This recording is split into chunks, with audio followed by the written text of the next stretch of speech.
코로나 문제로 2달간 우리가 많이도 애를 태웠는데 이렇게 5월을 맞이하면서 이렇게 또 우리나라의 이 감염자 0이라고 하는, 오늘은 모르겠습니다.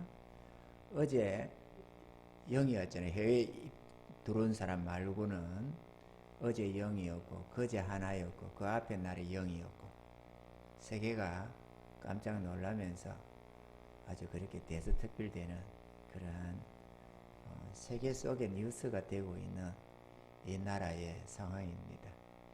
하나님의 은혜 앞에 감사하면서 또 오늘 이 복된 말씀을 전하게 되어서 너무 감격스럽습니다. 오늘 이 축복의 말씀을 전할 때에 여러분들께서 깨달음으로 이 말씀 받으셔서 여러분들도 하나님이 넘치는 은혜를 맛보며 살아가시는 그런 성리자들이 될 수 있기를 바랍니다. 오늘 이 아브라함이 하나님의 복을 받았습니다. 이 복의 근원이라고 하는 그런 놀라운 복을 하나님께로부터 받게 되었는데, 아브라함이 하나님 앞에 인정받고 복을 받는 데 있어서 우리는 크게 4가지로 구분해서 살펴볼 바가 있습니다. 그 첫 번째는 하나님은 아브라함을 부르시고 믿음의 사람으로 먼저 준비시키셨다 하는 것입니다. 우리는 막연하게 복받기를 원합니다. 하나님의 복 주심이 어떤 방법으로 임하는지 별로 생각해 보기를지도 않고, 하나님은 복을 주실 때에 규례대로 우리가 하나님을 섬기고 그 규례를 따라서 하나님이 복 주시기를 원하시는데, 우리는 그냥 내 좋을 대로 내 생각하는 대로 하나님 이렇게 저렇게 복을 주시옵소서 우리는 그렇게 기도하고 갈망합니다. 그러나 하나님은 절대로 무변이십니다. 하나님이 임의로 하시는 하나님이시지만 당신의 선한 뜻을 바꿔서 우리의 어리석음을 따라 축복하시는 법이 없습니다. 우리가 하나님의 넘치는 그 위로와 은총을 맛보기 위해서는 우리는 하나님이 요구하시는 불변의 그 뜻을 따라서 우리가 순복해 나아갈 때 복을 받는 줄로 믿습니다. 아멘이죠. 하나님은 아브라함을 부르셨는데 먼저 본토 친척 아비 집에서 떠나라고 하는 명령을 주셨습니다. 우리는 하나님의 복을 받기 위해서는 먼저 내가 지금까지 생각하던 그 모든 것에서 떠나야만 합니다. 육신의 삶에서 떠나야 하고, 이 땅을 의지하고 이 땅 아래서 살던 그 나의 나발에서 떠나야만 합니다. 아멘이죠. 우리가 새로운 신세계로 향하여 나아가려고 하면은 지금까지 있던 곳에서 떠나야만 그곳으로 나아갈 수가 있습니다. 아무리 성능 좋은 배를 타도 부두에 닷을 내려놓고 부둣가에 밧줄을 묶어 놓고는 절대로 배는 출항을 못합니다. 부둣가에 있는 줄도 걷어들이고 닷도 감아 올리고 그러고 나서 출항을 하는 것이지, 부둣가에 묶어 놓고야 무슨 재주로 출항을 합니까? 마찬가지로 우리는 하나님의 복을 살펴보고 하나님의 복을 기대하는 하나님의 백성들입니다. 그런데 우리가 육신의 닷을 묶어 놓고 세상에다가 동아줄을 묶어 놓고서야 무슨 재주로 우리가 영의 세계로 나아가며 하나님의 은혜를 맛볼 수가 있느냐는 것입니다. 아멘이죠? 물론 애굽에서도 이런저런 하나님의 은혜도 맛보고 저런 것도 할 수는 있습니다. 왜냐? 하나님이 맛보기 정도는 줘야 주의 백성들이 하나님 계심을 믿을 것 아니에요. 그래서 그 은혜를 맛보고 하나님의 약속을 믿고 나올 수가 있는데, 그런 은혜도 없으면 하나님이 계신 줄도 모르니까 따라 나설 수가 없겠지요. 그래서 때로는 기도할 때 병도 낫고, 때로는 기도할 때 이런저런 물질의 응답도 있고 이런저런 역사는 있습니다. 그런데 사람들이 그걸 보고 내가 하나님의 백성이 됐구나, 내가 이제 하나님의 은혜 속에 살고 있구나, 이렇게 생각할 수 있는데 그거는 많이 착각한다는 것입니다. 왜냐하면 그런 걸 통해서 물론 자기 하나님이시죠. 근데 문제는 그런 걸 통해서 크게 머무르라는 게 아니라 그곳에서 떠나라는 것이 하나님의 일관된 말씀이라는 것입니다. 아멘이죠. 그래서 우리 믿음의 백성들을 순례자다 이렇게 표현을 합니다. 왜? 있던 본향에서 우리가 본래 살던 그곳에 떠나서 약속의 땅을 향해 나아가는 나그네 길이기 때문에 본향 찾는 나그네다 이렇게 표현을 하는 것입니다.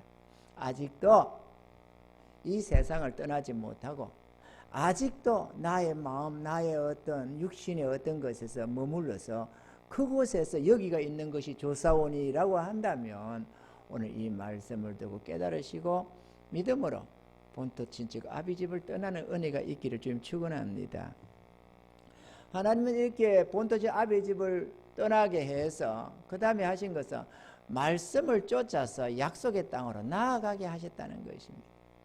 하나님이 먼저 아브라함에게 말씀을 주셔서 한 걸음 한 걸음 어디로 갈지 나침반도 없지만 어떤 요즘처럼 내비게이션이 있는 것도 아니지만 그 말씀을 쫓아서 보여주시는 길을 따라 한 걸음 한 걸음 나아가고 있었다는 것입니다. 우리는 이게 참 중요합니다. 왜냐하면 하나님은 눈에 보이는 어떤 것으로 우리를 이끌려고 하는 게 아니고 당신의 영원한 이 약속의 말씀으로 우리를 이끌어 가려고 하시는 것입니다. 아멘이죠?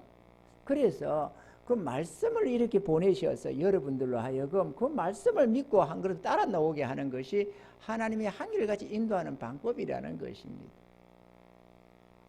우리가 아브라함이 오늘 복을 받는 데서 결정적인 것은 독자 이삭을 모리아산에 갖다 바치라 라고 할 때 그게 순종한 것입니다.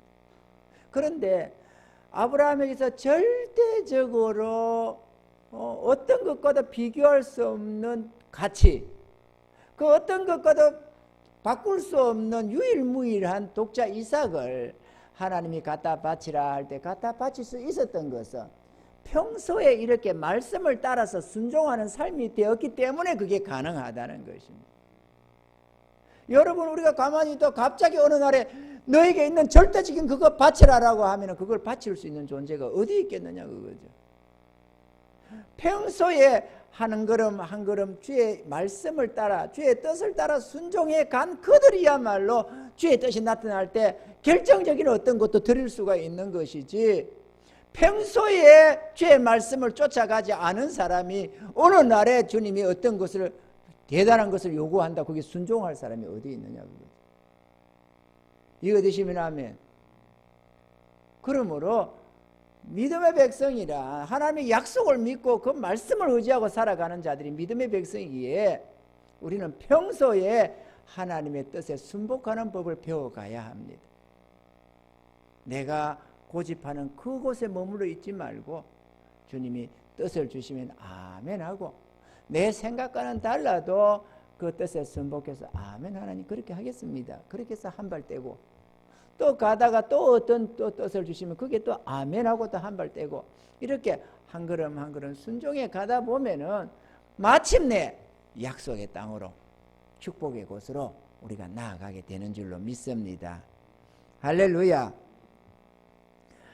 그렇게 해서 한 걸음 한 걸음 나아가는데 바로 이 삶이 믿음의 삶이라는 거예요. 믿음의 삶이란 열심히 교회 다니는 그 삶이 아닙니다. 그 삶이라면 세상에 많습니다. 수많은 이단도 참단도 우리가 교회 안에 이것도 교회 저것도 교회라고 하잖아요. 그죠? 성경이 우리가 뭐 어디 기독교만 어디 신앙이 아니잖아요. 저 뭐 여호와 정인도 있고 대순 진리도 있고 뭐 어디 하자면은 많이 있겠죠. 지금 저런 신천지도 있고 말이에요. 나름대로 믿음이라고 하는데 자기 좋을 대로 믿습니다. 그 믿음이 아니라 자기 하나님의 말씀을 믿고 따라가는 이 믿음의 삶이 되어야만 참되다는 것입니다.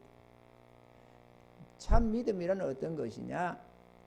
하나님과 그 약속의 말씀을 신실하게 신뢰하는 것, 바로 이게 믿음인 것입니다. 아멘이죠. 그러므로 오늘 우리가 믿음이 있노라 한다면 오늘 이 약속의 말씀을 믿고 의지하시는 은혜가 있어야만 될 줄로 믿습니다. 할렐루야.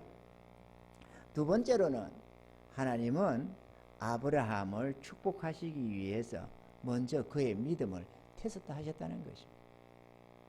오랜 세월에 그의 믿음을 준비시키시면서 한 걸음 한 걸음 주의 약속을 따라 나아가게 하고 하나님을 의지해서 살아가도록 이렇게 준비시켜 가신 하나님이 어느 날에 그걸 테스트 하셨다는 것입니다. 그것도 아브라함이 모르는 상황 속에서. 우리도 공부를 열심히 한 학기를 하다 보면 마지막에 시험을 칩니다. 그죠? 시험을 쳐서 공부를 제대로 했는지 안 했는지, 합격을 시켜야 될지 탈락시켜야 할지 그걸 테스트를 하는 것입니다. 우둔한 우리 인간도 테스트를 하는데 하나님이 무조건 준비시키시고 테스트 없이 복을 주시겠습니까? 하나님은 복 주시기 위해서 세상 속에서 자기 백성을 불러내시는데 복을 주실 때는 반드시 그의 믿음을 테스트한다는 것입니다. 그래서 여호와께서 가라사 내 아들 내 사랑하는 독자 이삭을 데리고 모리아 땅으로 가서 내가 내게 지시는 한 상 거기서 그를 번제로 드리라 라고 했습니다. 각을 떠서 불을 태워서 온전히 하나님의 제단에 바쳐버리라는 것입니다.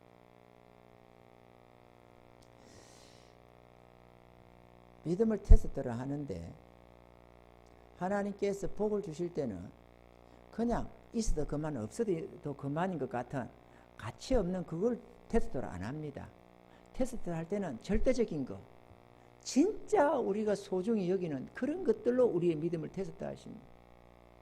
아멘이죠? 여러분에게 소중히 여기는 그것이 무엇이지? 가령 내가 낮잠을 만약에 꼬박꼬박 날마다 자면서 즐기는 사람이다. 그러면 그 낮잠으로 테스트 할 수 있습니다. 내놔라 이렇게 말이죠. 그러면 아니 이거 내가 평소에 즐기는 건데 이건 안 되는데. 근데 이것저것 한 걸음 한 걸음 순종하던 사람은 그걸 드릴 수 있습니다. 아멘. 하나님 내가 그래서 게으르지 말고 열심으로 주를 섬기라 이렇게 해가지고 어떤 뜻이 주어질 때 아멘 하나님 그렇게 하겠습니다. 그래가지고 그걸 포기할 수 있습니다. 가령 내가 어떤 행복을 맛보며 꿈꾸고 있는데 하나님께서 어떤 뜻을 주셨습니다. 너 이러이러한 것으로 하나님 앞에 헌신해라. 그걸 순종하려고 하다 보니까 지금 내가 알콩달콩 누리던 이 행복이 사라질 수가 있습니다. 그런데 내가 그걸 소중히 여기고 있다면 하나님이 그걸 테스트할 수도 있습니다. 때로는 우리가 가진 물질이 하나님의 테스트의 방편이 될 수도 있고 우리가 가지는 그게 무엇이든지 간에 내 안에 있어서 가장 중요히 여기는 그것을 하나님이 요구할 수가 있습니다. 그런데 평소에 하나님 앞에 순복해서 이렇게 하나하나 말씀에 순복해 나아간 사람들은 그 앞에서도 결단하게 되는데 대체로 다 아멘하고 거기에 순종합니다. 비록 며칠씩 고민을 하는 한이 있어도 다 순종하고 넘어갑니다. 여러분들도 이런 하나님의 테스트가 있을 때에 순종하시는 은혜가 있기를 바랍니다. 아멘이죠. 테스트 없이 무조건 복을 주지는 않습니다. 우리는 생각하기를 주님 내 마음 아시잖아요. 나 주님 주시면 나 뭐든지 할 겁니다. 복을 주세요. 그러면 내가 죽도록 충성하겠습니다. 주님 내 마음 아시잖아요. 이 마음 정말 내가 그렇게 100% 그렇게 내 감정이 그래. 내 마음이 지금 그래. 그러면 하나님이 그걸 인정해 주기를 바라지만 우리 속담에도 화장실 갈 때 마음 다르고 올 때 마음 다르다고 우리가 조석배니의 마음을 가졌습니다. 지금 내 기분은 기분이고 막상 그게 주어질 때는 얼마든지 그걸 피하는 우리의 그 잘못된 마음들을 우리가 스스로 잘 알고 있습니다. 이건 하나님이 너 조석배니야라고 하는 것도 아니고 하나님이 너희 응가하러 갈 때 마음 올 때 마음 다르지 않냐 이렇게 말한 게 아닙니다. 우리 인간이 스스로 한 말들입니다. 동의하시죠? 우리는 우리에게 쏘가서는 안 됩니다. 우리는 스스로 잘 쏘깁니다. 자기를 정당화시키면서 나는 절대로 그리 안 한다는 둥 하지만 막상 하나님이 테스트할 때 거기에 정말로 순전하게 합격하는 자가 있는가 하면은 그 앞에 가서 고개 흔들고 돌아서는 이들이 얼마든지 많다는 사실입니다. 그래서 하나님은 우리 마음의 느낌을 따라서 복을 주는 게 아니고 인정을 해주는 게 아니고 하나님의 테스트에 합격하느냐 안 하느냐로 그를 판단하신다는 사실입니다. 믿어지시길 주님을 축원합니다. 그래서 평소에 믿음으로 살아온 사람은 하나님이 갑자기 어느 날 이렇게 테스트를 할 때에 그 믿음의 테스트에 합격한다는 사실입니다. 여러분들이 평소에 하나님의 은혜를 믿고 의지하고 나아가는 자들이 되기를 바라고, 또 어느 날에 여러분에게 하나님이 알게 모르게 여러분을 테스트할 때에 그 믿음에 합격하시는 은혜가 있길 주님 축원합니다. 사실 아브라함은 당신을 하나님이 테스트하는 줄 몰랐습니다. 제가 생각한, 저도 수없이 테스트를 받아보는데요, 하나님이 테스트를 할 때 이게 테스트구나 라고 깨달은 거는 뭐 열에 하나도 안 됩니다. 내가 이 원리를 잘 알고 있거든요. 하나님의 테스트를 잘 알고 있어도 지금 이게 하나님의 테스트구나 라고 깨달은 적은 크진 없습니다. 정말로 크진 없어요. 그게 하나님이 테스트인 줄 알고서야 뭐 합격 못할 사람 어디 있겠어요.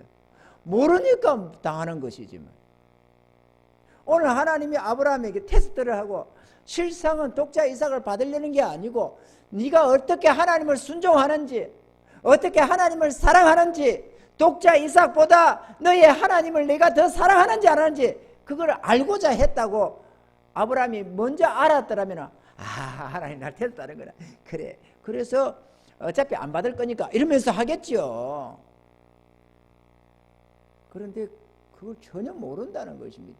바치러 갔는데 하나님이 그걸 되돌려 줄지 안 줄지 어떻게 아느냐 그거죠. 그거를 대체로 모릅니다.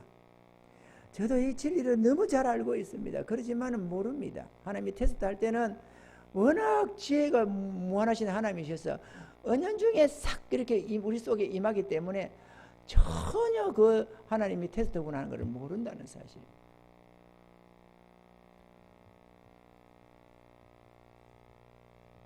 어느 선교사가 한국에 와서 생활하는데, 선교사들이 옛날에 지금도 우리가 가나안 나라 가면은 집에 가정부들 두고 그러 하잖아요. 돈 몇 푼만 줘도.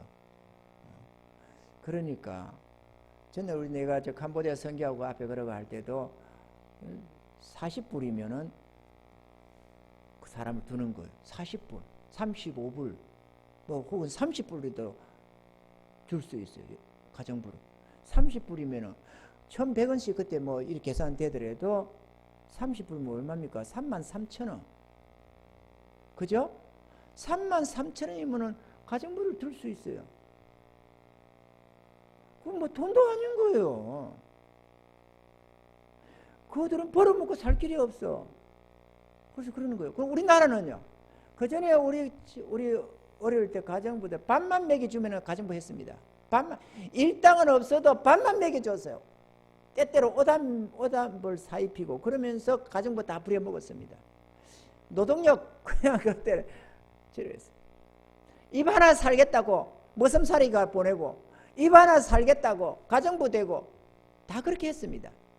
뭐 33,000원은 고사하고 공짜로 말이죠.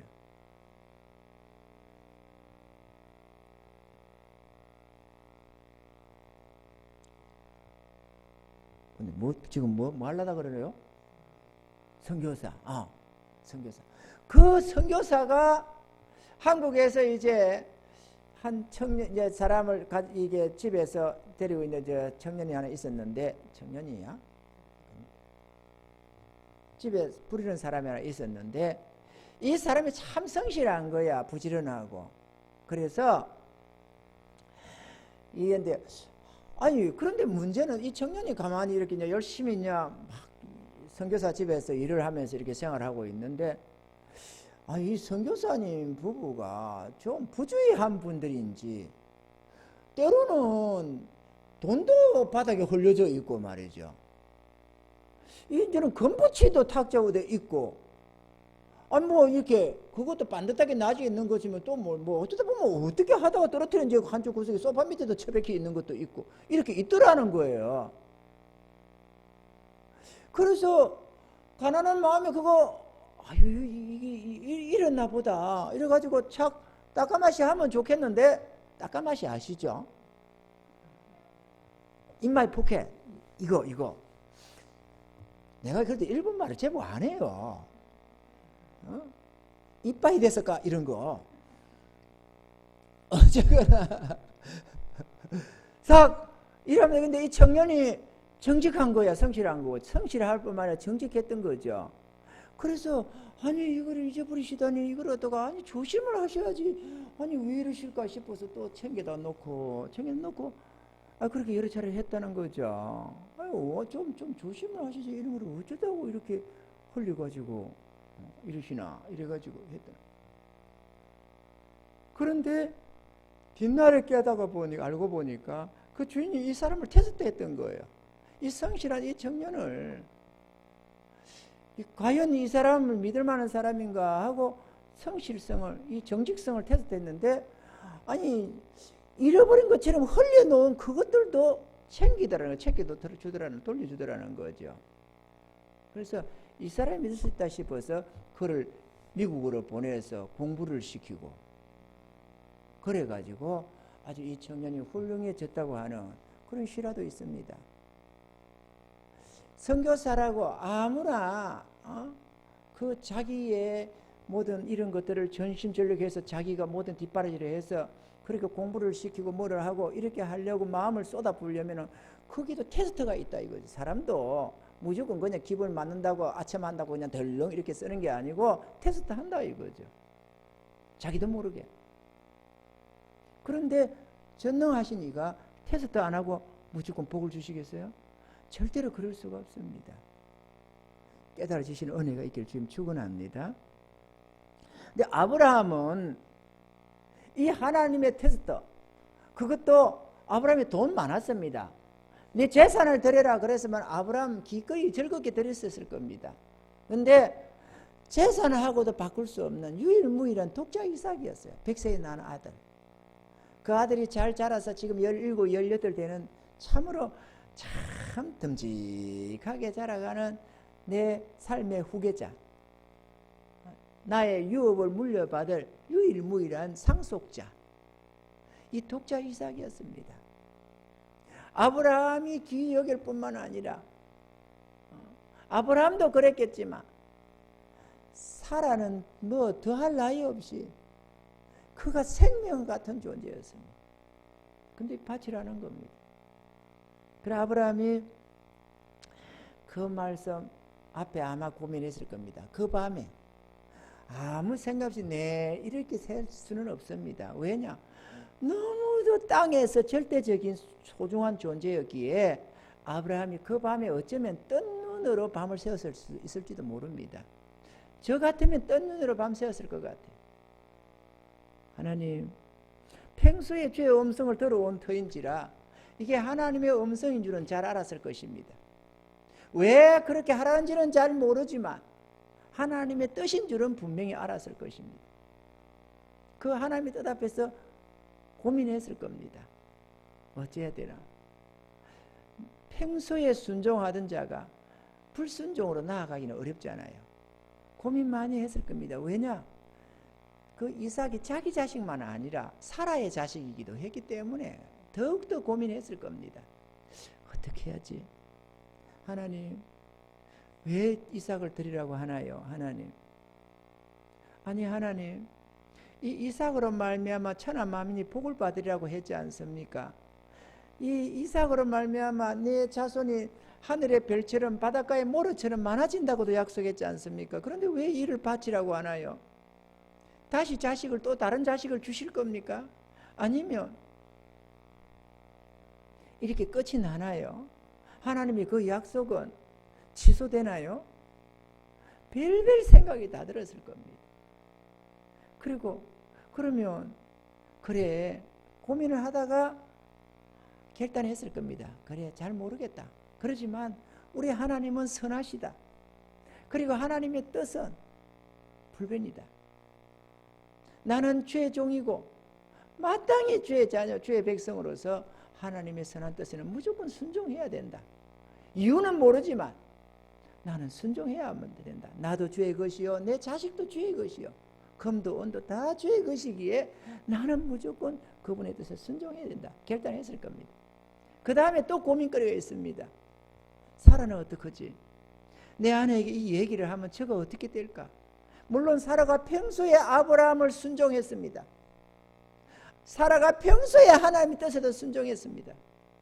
본토 친척 아비지 떠나자고 할 때 두 말없이 따라 떠났던 여인이었고, 이곳저곳 돌아다닐 때에도 기꺼이 순종하며 따랐던, 아브라함을 주인처럼 믿고 따랐던 바로 그런 사라 여종이었습니다. 그러지만 이삭은 좀 별게 아니겠어요? 고민했을 겁니다. 어떡하지? 이거 얘기하면 사라가 어떤 충격을 받을까? 저는 과연 이 아이를 낳아줄까? 고민했을 겁니다. 제 생각에 사람 아니에요. 우리만 생각하는 게 아니고 그도 사람만 생각했을 것 아니냐 이거죠. 육신을 가진 정욕을 가진 인간인데. 그리고 아마 결론을 내렸을 것 같아요. 말하지 말고 떠나자. 내 돌아올 때 이삭이 없는 걸 보면서 충격받겠지만 지금 말해가지고는 아무것도 죽도 밥도 안 된다. 하나님의 뜻에 불순종할 수는 없다. 차라리 내가 쥐어 뜯기는 한이 있어도, 차라리 내가 저에게 와서 어떻게든 사죄를 청하는 한이 있어도, 비록 이별을 못하고 빠이빠이 못하고 떠나보내는 그런 것은 있지만, 갑자기 이렇게 생이별하는 경우도 되겠지만 그래도 말하지 말자. 아마 결단했으라 생각합니다. 우리가 하나님을 섬겨갈 때 이런 가슴 아픈 일들이 있습니다. 이렇게 참담한 이런 정도는 안 돼도 일일이 가족 동의 받아가면서 주님을 섬길 수는 없습니다. 먼저 하나님 앞에 순종하고자 할 때는 먼저 내 스스로 결단하는 겁니다. 아멘 하겠습니다. 두 번째, 그 다음에 그러면 어떡할꼬 고민하는 것이 순서입니다. 그런데 어리석게도 우리가 이 정욕적이 작동되면은 내가 먼저 결단하고 그 다음에 하나님 도와주세요. 그러면 어떻게 해야 될까요? 어떻게 하는 게 지혜일까요? 이렇게 물어가는 게 순서인데, 여기 안 되는 자는 이래서 안 되고 저래서 안 되고, 뭐 사라가 절대로 허락 안 할 것이니까 안 되고, 또 어떻게 사라한테 말도 안 하고 데리고 가서 제단에 바쳐버리냐. 그거는 말이 안 된다. 내 자식이기도 하지만 저도 자식인데 내가 어떻게 그러냐. 그건 안 된다. 인간적으로 불가하다. 이런 식으로 하면서 하나님의 뜻을 저버릴 수가 있습니다. 그 불가하다는 그 인간적인 것을 내세웠다가는 하나님 뜻이 죄지잖아요. 그러면 하나님 뜻은 죄하는 것은 괜찮고 사람의 도리는 지켜야 합니까? 그럴 수가 없습니다. 사람보다 우선이 하나님이십니다. 그게 믿음입니다. 이게 되시면 하면 하나님 뜻이 나타난다고 해서 그냥 무조건 그냥 애다 모르겠다 이렇게 해서 광신적으로 하라는 것은 아닙니다. 먼저 내 마음에서 이것저것 이유 달지 말고 토 달지 말고 그게 주의 뜻인 줄 알면 아멘 하시라는 겁니다. 그 다음에는 어떻게 할까 고민하면서 기도해야 됩니다. 어떤 것이 가장 선한 길일지. 때로는 의논하는 게 주의 뜻일 선한 길이 될 수도 있고, 때로는 안 할 수도 있고, 이런저런 방법도 상황이 있을 것입니다. 최소한도 오늘 아브라함에게 있어서만큼은 사라에게는 절대로 말을 해서는 안 된다는 게, 이거는 뭐 말할 것도 없이, 여러분 동의하시죠? 100이면 100. 어느 누구도 사라한테 그래도 얘기해야 된다. 이거는 하나님께 안 드리겠다는 것과 똑같은 것이 됩니다. 하나님께 드리려고 작정했다면 이것만큼은 말을 해서는 안 되는 내용이라는 거예요. 어쨌거나 말을 하느냐 안 하느냐가 중요한 게 아니라 아브라함에 많은 갈등이 있으리라는 것은 분명합니다. 그런데 아브라함은 그 밤 수많은 고민 속에 보냈겠지만 궁극적으로 아침에 일찍이 마음 뺏기 전에 떠납니다. 이삭을 데리고 종놈 둘이를 데리고 나무를 패서 짊어지우고 불을 가지고, 그때 성냥도 없고 뭐 라이터도 없고 불 가지고 떠났습니다. 3일 동안 가는 길에 고민도 들어있어서 이런저런 생각이 많았을 겁니다. 그리고 3일 뒤에 모리아산 앞에 갔는데 산 앞에서 또 하나의 걸림돌을 제했습니다. 산에 올라갈 때 노인네 올라가는데 지금 아브라함 118살.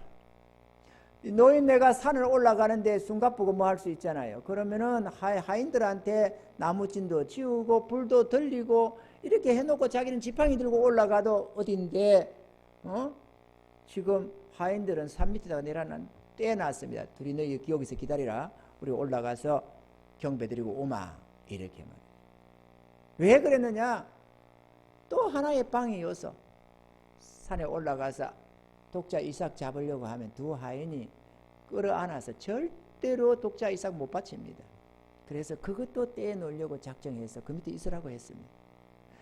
팽길보다도 그때서야 이 종놈들이 도움이 필요한데 올라가서 제단 쌓고 나무 벌리고 이런저런 모든 것들에 다 이 하인들의 종들의 이 도움이 필요한데 이걸 제버렸습니다. 왜? 독자 이삭 하나님께 제물을 바치는 데 있어서 걸림돌이 없기로 하려고. 여러분들도 마음에 결심하시면 그렇게 하시길 바랍니다.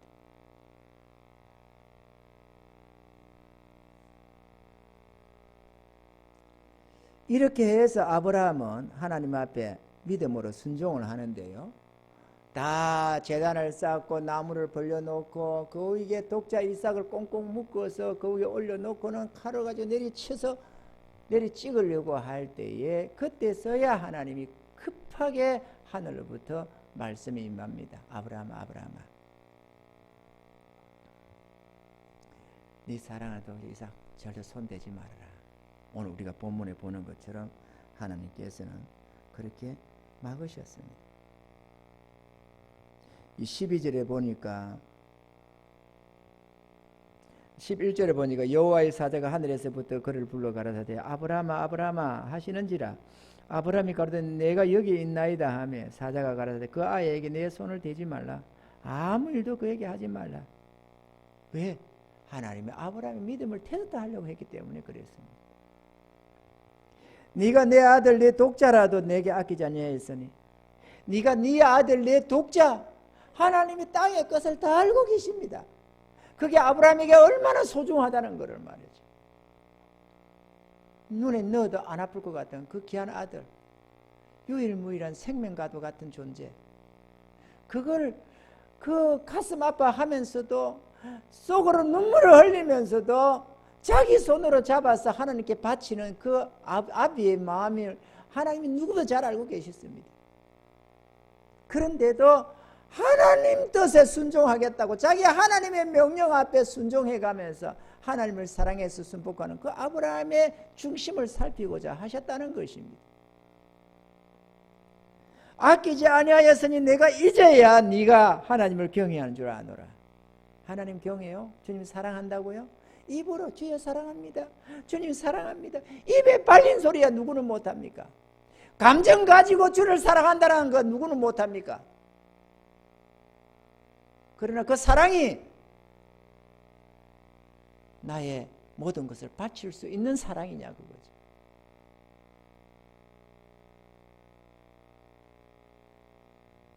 땅에서도 그렇습니다. 나는 내 자식들을 사랑한다. 뭐 자식들이야 좀 차원이 다릅니다. 하나님은 부모의 사랑을 자식을 향한 이 마음을 하나님이 우리를 향한 그 마음을 부모 마음에 어느 정도 삽입시켜 놨기 때문에 본능적으로 고슴도치도 제 새끼 좋아한다고 그렇게 하게 되어 있어요. 본능적으로 자식을 위해서 희생할 준비가 대다수의 부모들에게는 있습니다. 그래서 아가페 사랑에 그래도 근사치로 가는 게 부모 사랑입니다. 그걸 나누고 아내를 사랑한다, 남편을 사랑한다, 연인을 사랑한다, 이 사랑한다고 할 때에 자신의 가장 소중한 것도 바칠 수 있느냐고 그러죠. 입으로 사랑한다, 자기 사랑에 이러다가 조금만 수작 틀리면 돌아서는 그런 입에 발린 혹은 거짓된 감정에 쏘은 그런 사랑이 아니라 참으로 나의 소중한 모든 것을 걸 수 있는, 바칠 수 있는, 희생할 수 있는 그런 사랑을 가지고 있느냐, 그게 중요한 겁니다.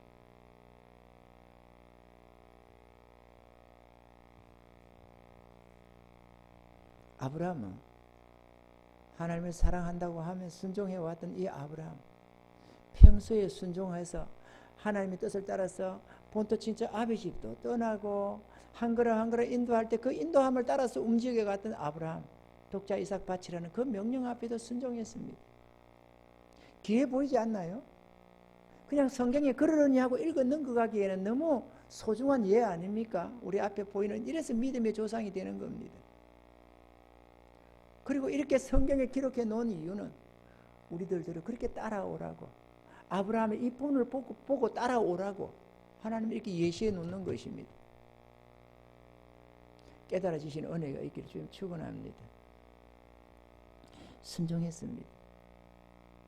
그런데 자기는 이제 마지막이라고 생각하고 내리쳤는데, 치고자 했는데 하나님은 멈추게 하시고 돌려줬습니다. 그래서 제단은 쌓았고 경배는 올려야 되는데, 제물을 드려야 되는데, 그러면 이삭을 못 드리면 누구를 어떻게 하지? 이래서 돌아보니까 양이 하나, 순양이 하나 숯불에 걸려 있더라는 거죠. 그거를 잡아다가 대신 드렸습니다. 하나님은 이 독자 이삭 대신에 한 제물을 준비하고 계셨습니다. 당신이 영광 받으시기 위한 준비된 것, 상이 준비되어 있었어요. 그래서 하나님 주신 복을 주셨는데요, 하나님은 오늘 본문에도 여호와 이레의 복으로 아브라함에게 복을 주셨습니다. 15절부터 다시 오늘 본문 이후에 15절부터 좀 읽어보면 이렇게 되어 있습니다. 여호와의 사자가 하늘에서 두 번째 아브라함을 불러 가라사대, 여호와께서 이르시기를 내가 나를 가리켜 맹세하노니 네가 이같이 행하여 네 아들 네 독자를 아끼지 아니하였은즉 내가 내게 복을 주고, 큰 복을 주고, 복을 준다고 하셨죠. 그 다음에 또 뒤에 보면 또 18절에 보면 또 내 씨로 말미암아 천한 만민이 복을 얻으리니 이는 내가 나의 말을 어떻게 했다고요? 준행하였음이니라. 순종이 제사보다 낫다. 여기서도 통용되는 말씀인 줄로 믿습니다. 준행하였다. 이게 중요합니다. 아브라함도 복을 받고 이삭으로 말미암는 그 자손들도 대대손손 복을 받겠습니다. 우리는 아브라함의 후손들입니다. 우리도 동일하게 아브라함만 믿음의 태도가 한 게 아니고 동일하게 우리도 복을 받게 되는데, 또 내 씨로 말미암아 천한 만이 복을 얻으리니 라고 했는데, 이거는 아브라함의 이거로 말미암아서 복을 받는 것도 있지만 대대손손 바로 이렇게 하나님 앞에 순종해 가는 자는 다 복을 받도록 해놨다라는 것입니다. 할렐루야. 우리는 하나님의 복을 받기를 원합니다. 하나님은 참 신기하게도 말이죠, 우리가 순종해서 나아가면 우리가 예측하지 못한 하늘의 복이 준비되어 있습니다. 이 마치 순양이 준비되어 있는 것처럼 상상도 못한 하나님의 복이 우리의 순종의 길에 예비되어 있습니다. 우리는 현실만 보고 살아갑니다. 이거 어떡하지? 그런데 하나님이 그 믿음으로 가는 주의 백성들의 앞길에 어떤 복을 예비하고 있는지를 우리는 알아야만 합니다. 일일이 그 복이 뭔지 우리가 어떻게 투시하겠습니까? 만은 우리가 순종하면 반드시 하나님의 복이 임한다는 것을 우리는 알고 있어야만 한다는 것이죠. 하나님이 강요해서 이것저것 요구만 해서 받아가시는 하나님이 아니라 하늘에 커다란 복을 준비하고 계시다는 것입니다. 그래서 여호와 이레, 예비하시는 하나님, 순종에 가면 생각도 못한 하나님의 복이 예비되어 있다는 것입니다. 우리 저 부천에서 교회 떠날 때만 해도 이렇게 아름다운 성전이 준비되어 있을 줄 꿈에도 몰랐습니다. 정말 몰랐습니다. 어떻게 알겠어요, 그거를? 가보지 않은 길을.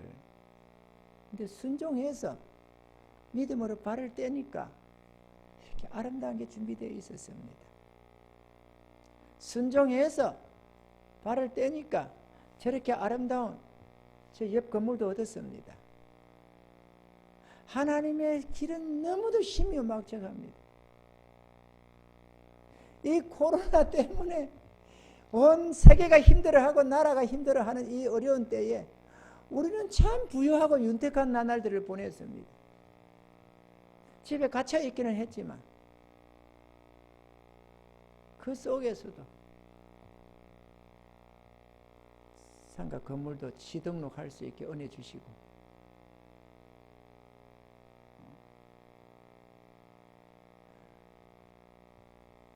아들 전도사 집 구해서 이사하면서 이래저래 뭐 들어간 돈들도 많았지만 하나님께서는 또 예비하는 은혜로, 내가 그랬잖아요. 까마귀가 물고 왔는데 컨테이너를 물고 왔더라고 말이죠. 아, 참 신기하대요. 까마귀가 떡과 고기만 물고 다니는 줄 알았더니만 컨테이너 같은 거를 물고 오더라고. 그래가지고 다 준비 다 뭐 다 돼가고.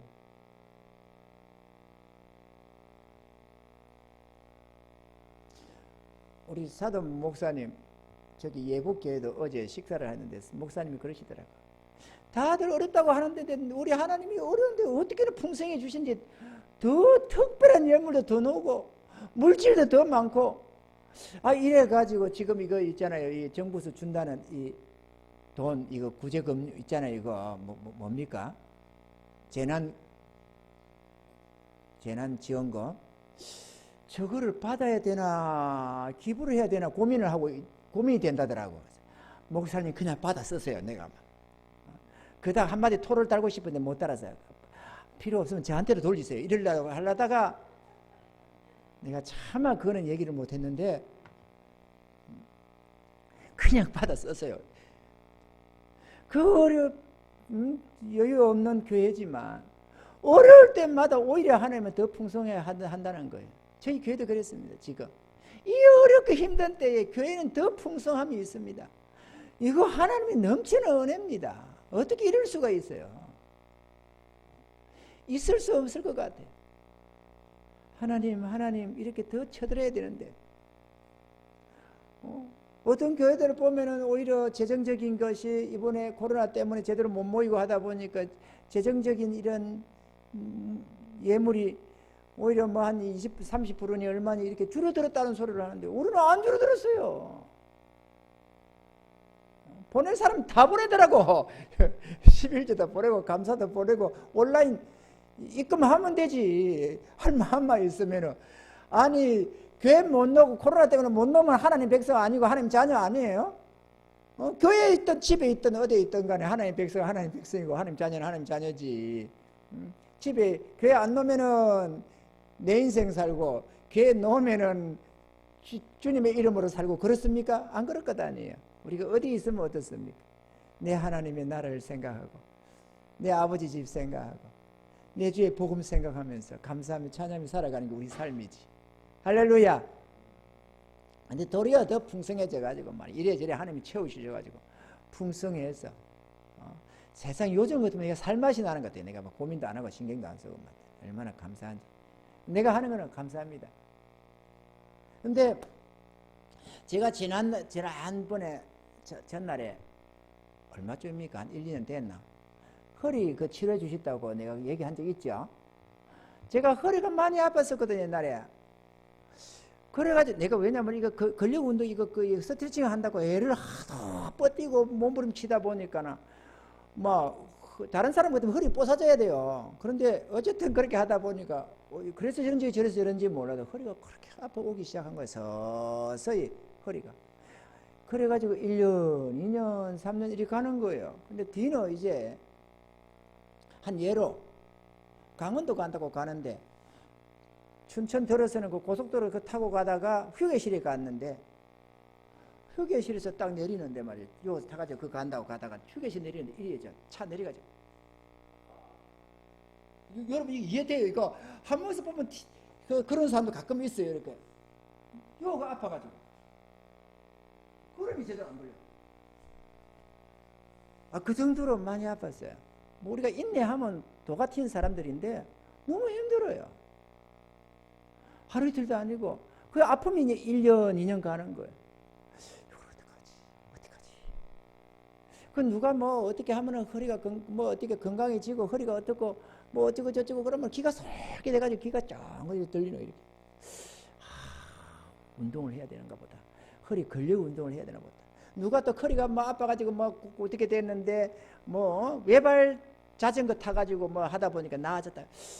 야, 이걸 어떡하지? 나도 예발 자전거 타봐야 되나, 어찌 되나, 막 이렇게. 그러다가 어느 날 생각이 났어요. 여기 쓴 것 같아. 여기 기도하다가 생각이 났던 것 같아. 가만히 있어 보자. 이거 기도하면, 이것도 기도하면 되나?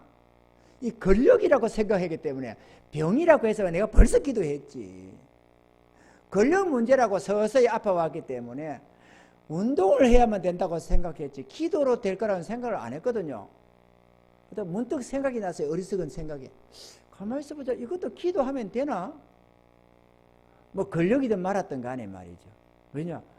40여세나 태어나면서 안진병이도 일어났잖아요. 권력이. 그 문득 생각이 났어요. 그래도 여러분 웃을는지 모르지만은 저는 2, 3년 고생하고 생각이 났지만 여러분은 평생 고생하고도 생각 안 날 수가 있어요. 대단한 거예요, 이거예요. 2, 3년 만에 생각했다는 게. 그래가지고 가만히 생각을 해봤어요. 기도하면 되나? 가만히 생각, 안 될 게 없어. 가만히 생각. 아, 그래. 아무리 뭐 허리가 어찌 됐기를 쓰니, 권력이 어찌 되고 뭐가 어찌 됐기를 쓰니, 그건 뭔 상관이야. 전능자의 손길에. 능치 못함이 없는데. 그래서 안수 기도를 해버렸습니다. 그리고 그 다음 날부터 말짱해졌어요. 다시는 안 아팠습니다. 살만하대요. 허리 안 아프니까. 그렇게 또 한 1, 2년을 보냈습니다. 그런데 또 계속 아직도 이 치료가 딱 끝이 안 나가지고 또 뻗대기 시작해서 하도 허리를 뻗대고 그냥 눌리고 난리로 지고 이 근력 푼다고 이 굳은 근력 푼다고 여러분 모를 겁니다. 내가 이 얼마나 고생을 하고 있는지 근력 푼다고. 다리 근력 푼다고. 그렇게 또 하다 보니까 그래서 그런지 저래서 그런지 운동을 안 해서 그런지 다시 또 허리가 아프기 시작하는데 이도 서서히 아파져가지고 요 근래 얼마나 힘들었는지 몰라요. 하루 이틀도 아니고 말이죠. 그러니 어떤 상태냐? 이제는 아침 되면은 잠이 깨요. 허리가 아파서. 그래 뭐 이리 누웠다가 저리 누웠다가 엊그제는 며칠 전에는 아예 그냥 안 되겠다 싶어서 이리도 안 되고 저리도 안 되고 해서 이제 엎드려 있기도 하고 코를 쳐박고 이래가지고 그 정도로 교회 나와서도 허리가 아파서 낮에 되면 좀 풀어지. 처음에는 아침에는 그래도 10시, 11시, 12시, 1시 되면 풀어졌는데 이제는 안 그런 거야. 낮에도 아파요. 담임 목사 허리 아파 죽을 때 고약 저기 파스 하나 사온 사람 없죠? 나도 말 안 했지만은 너무 힘들어서 그러다가 3일 전에 또 생각했습니다. 기도하자. 이렇게 또 마침 그 앞에 보니까 TV에서 하는 말이 허리 아픈 거는 운동으로 치료하면 안 된다네요. 그건 운동으로 치료할 게 아니고 바른 자세를 유지하고 바르게 하면 저절로 치료되는 것이지 아플 때는 허리 운동 잘못하면 더 큰일 나니까 운동해서 되는 게 아니라네. 근력 어쩌고 해서 되는 종류가 아니고 바른 자세를 하면 저절로 치료된대요. 또 그 얘기를 들으니까 그래 이게 운동 근력을 강화할 종류가 아니고 역시 하나님이 치료하면 되는 거구나. 그래서 또 갖다 붙여버렸습니다. 하나님 믿습니다. 치료해 줄 줄 믿습니다. 근데 탁 손 떼면은 탁 놔버리면 좋는데 대체로 주로 안 그렇습니다. 그럴 때도 있지만 안 그럴 때가 많습니다. 그래서 저녁 때 기도를 했는데 밤에도 여전히 좀 뿌듯하게 그렇습니다. 그래도 저는 치료해 준 줄 믿습니다. 믿고 구하면은 받은 줄로 믿으라. 그래야만 그대로 되리라. 아멘이죠? 우리 하나님 치료해 준 줄 믿습니다. 나 뭐 통증이야 어떻고 느낌이 어떻더라 그거는 내 사정이고 우리 주님은 내 기도를 들으셔서 다 치료해 준 줄 믿습니다. 그런데 문제는 다음날 아침 눈을 떴습니다.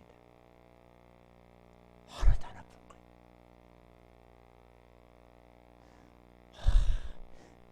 사모한테 제일 먼저 말하고 싶었습니다. 입이 여보 이거 안 아프다. 나았다. 근데 또 졸방정 지어가지고 또 했는데 오후에 또 살살 아프면 어떡해. 말을 안 했습니다. 하루 종일 정말로 안 아픈 거예요. 다음날 갔습니다. 역시 그 다음날도 갔습니다. 역시 오늘 아침에도 역시 오늘 4일째 전혀 문제. 참 신기하잖아요. 그래서 내가 어제 그랬습니다. 사모한테. 어제 저녁에 그랬나? 오늘 그랬나? 여보, 진짜 신기하다, 그지? 하나님 어떻게 이럴까? 너무 신기하잖아. 그렇게 아파 죽겠다가 낮에 내내 그렇게 힘들하고 아팠던 그게 어떻게 이렇게 싹 사라질 수가 있냐? 아무리 하나님이시지만 너무 신기하잖아요. 하나님을 향한 신뢰가, 우리 기도가가 아니라 하나님을 향한 신뢰가 이런 역사를 일으킵니다. 우리 하나님은 우리의 기도를 들으시고 선하신 주님은 우리 기도를 물리치는 법이 없다. 믿고 구하면 반드시 주신다. 이 믿음이 말이죠. 그 믿음이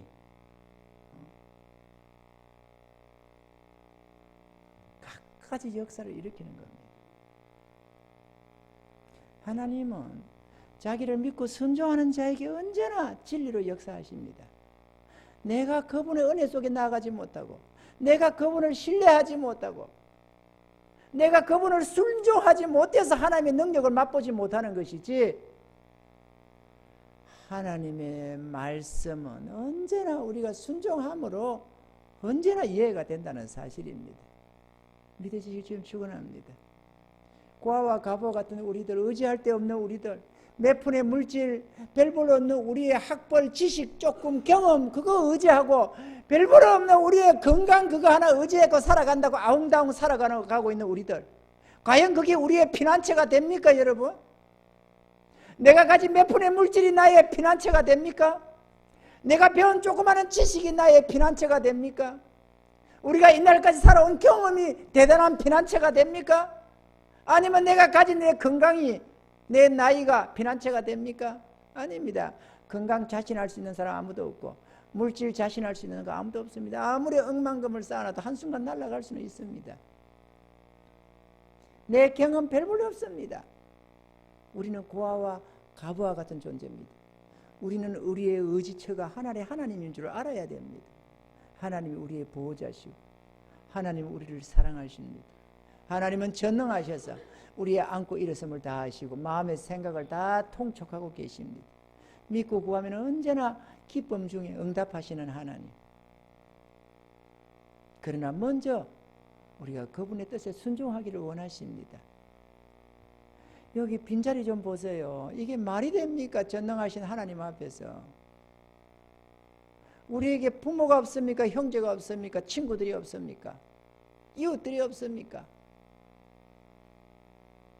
이 생명의 하나님 앞에 저 가서 마시는 별볼 없는 썬 저 커피집에도 사람들은 가득가득 찹니다. 돈 주고 가는 그곳에도. 내 돈 내고 먹으러 가는 음식점에도 맛만 좀 있다고 소문나면 사람들이 인산이리를 밀려듭니다. 영원한 생명을 주시는 하나님, 이 축복의 하나님 앞에 우리의 이 모습은 뭡니까? 하나님이 탄식을 안 하시겠어요? 우리의 이 모습 보시면서, 이 땅의 모습 보시면서 하나님이 어떤 탄식을 하시겠냐고. 내 생각만 좀 하지 말고 하나님 입장 좀 생각해 봐요. 살아계신 하나님, 우리를 지켜보시면서 탄식하시는 하나님, 영원한 복으로 인도하시고자 하는데도 끊임없이 불응하고 있는 우리의 그 완악한 모습을 한번 뒤다봐 봐요. 하나님이 어떤 마음이 드시겠는지, 얼마나 하나님이 탄식하실지, 얼마나 하나님이 애통해 하시는지 여러분 모르시죠? 잘?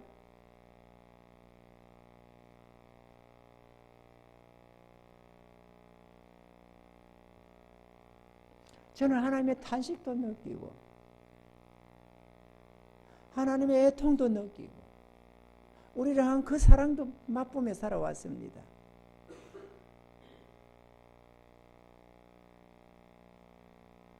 조금 눈을 덮시다. 땅의 것만 쳐다보지 말고 우리를 지으시고 우리를 사랑하시며 우리를 부르시는 하나님께로 조금 눈을 좀 덮시다. 아무리 바빠도 먹고 살기 힘들다고 해도 우리에게 언제나 평강 주시기를 원하시고 위로해 주시기를 원하시는 하나님, 품어 안으시기를 원하시면서 당신 품으로 두 손 벌리고 맞이하고자 하시는 이 사랑의 주님 품으로 말이죠. 좀 나아가시길 바랍니다. 주님 좀 책망이 있어도 달게 좀 들으시고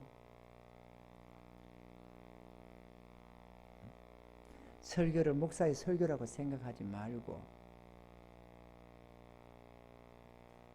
그러셔서 이 하나님 위로를 받으시길 바라고 꼭 우리 하나님 우리에게 복을 주시고자 할 때는 선하신 주님께서 먼저 우리를 부르셔서 한 걸음 한 걸음 주의 말씀에 순종해서 나아감으로 믿음이 자라기를 원하시고 그 속에서 하나님과 교제하기를 원하시고 우리의 믿음이 점점 자라서 주를 믿고 의지함이 강건해져서 어떠한 것을 주님이 뜻을 주시더라도 그게 순종할 줄 아는 믿음의 사람으로 하나님이 세워가기를 원하시는 것입니다.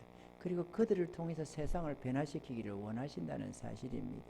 또 그들을 쓰시되 마음껏 축복해 주셔서 땅의 기름진 복과 하늘의 영원한 그 은혜의 복으로 허락해 주셔서 이 땅에서와 하늘에서 영원부토록 복받는 하나님의 자녀가 되기를 원하시는 것입니다. 이런 은혜가 있기를 바라서 하나님이 무심 중에 우리의 믿음, 우리의 중심을 태웠다 할 때에 모두가 그것에 합격해서 하나님의 기쁨이 되고 우리 하나님께 영광 올려드리는 그리고 복을 받는 저와 여러분들이 다 되시기를 주의 이름으로 축원합니다.